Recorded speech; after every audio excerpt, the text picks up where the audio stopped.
नमस्कार, प्रभात साक्षी news network पर आप सभी का स्वागत है। 5 राज्यों में मतगणना का काम शुरू हो चुका है और जिस तरह के रुझान सामने आ रहे हैं वो चौंकाने वाले हैं।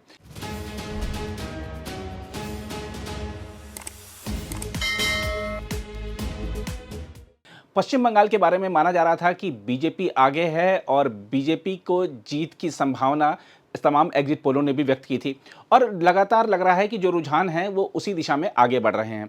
हम आपको बता दें कि अभी पोस्टल बैलेट की गिनती शुरू हुई है और उसके मुताबिक जो रुझान सामने आए हैं पश्चिम बंगाल की अगर हम बात कर लें तो पश्चिम बंगाल में टीएमसी 47 और बीजेपी 44, कभी टीएमसी आगे हो रही है कभी बीजेपी आगे हो रही है और ये दिखा रहा है कि कांटे की टक्कर दोनों दलों के बीच में वहाँ पर है। और जो अभी एक और कि किस सीट पे कौन आगे है अगर उसकी बात कर लें पश्चिम बंगाल में तो नंदीग्राम में शुभेंदु अधिकारी आगे चल रहे हैं, वहीं भवानीपुर जो कि हॉट सीट बनी हुई थी वहां पर ममता बनर्जी आगे चल रही हैं। कोलकाता रीजन की ही बात कर लें तो वहां पर इस समय टीएमसी का जो प्रदर्शन है वो अपेक्षाकृत बेहतर देखने को मिल रहा है, यानी कि शहरी क्षेत्रों में।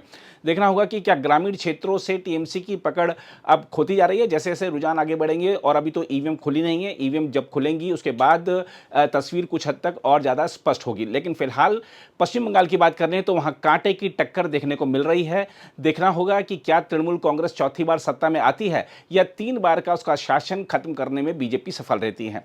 वहीं केरला ने चौंका दिया है। केरला में देखिए कि 2 बार लगातार वहां पे लेफ्ट फ्रंट की सरकार रही। कांग्रेस नेता राहुल गांधी ने जमकर प्रचार किया था।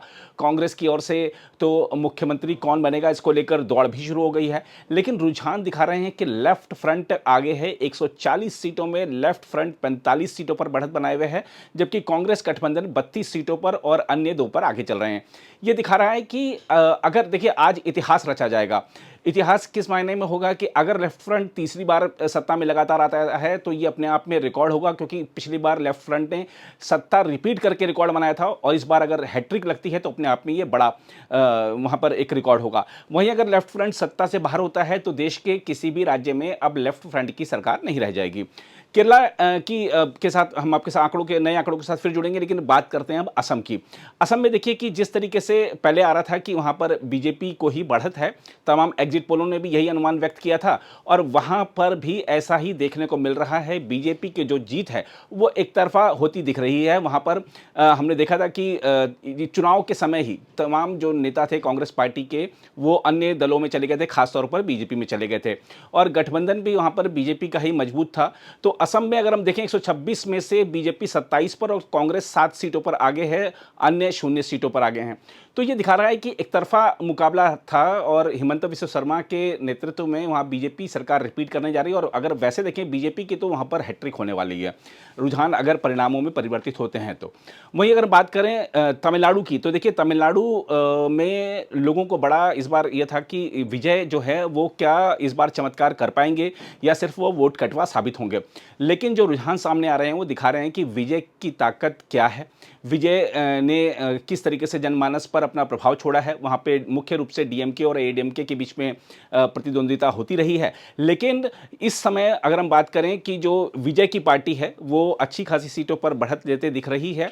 तमिलनाडु की अगर हम बात करें तो तमिलनाडु में कुल जो सीटें हैं वो 234 हैं, 38 पर डीएमके, 13 पर एआईडीएमके और 3 अन्य। तो ये जो अन्य हैं ये अभी विजय हैं। तो अगर विजय की पार्टी 3 सीटों पर बढ़त बनाए हुए है, पहली बार कोई दल मैदान में उतरा है और वो एक तीसरी शक्ति बनने की कगार पर दिख रहा है, तो इससे एक सवाल और खड़ा होता है कि क्या तमिलनाडु में जो विधानसभा है वो त्रिशंकु बनेगी और त्रिशंकु बनेगी तो क्या विजय किंग मेकर बनेंगे, किंग मेकर ही बनेंगे या किंग भी बनेंगे, ये भी देखने वाली बात होगी। अभी तो रुझान हैं ये सामने जो आ रहे हैं, तो जब परिणाम सामने आएगा तब चीज़ें ज़्यादा स्पष्ट होंगी। लेकिन त्रिशंकु विधानसभा की आशंका तमिलनाडु में पहले से व्यक्त की जा रही थी। वहीं पुडुचेरी में एनडीए की सत्ता बरकरार रहने के संकेत पहले भी मिल रहे थे और पुडुचेरी में 30 में से बीजेपी 13 पर और कांग्रेस 4 पर इस समय आगे है। जो बीजेपी का गठबंधन है वहाँ पर वो मजबूत है, एन रंगासामी के नेतृत्व में पहले से दिख रहा था कि एंटी इनकम्बेंसी थी नहीं। तो पुडुचेरी में भी वहाँ पर दिख रहा है कि जो बीजेपी गठबंधन है यानी एनडीए है वो आगे चल रहा है।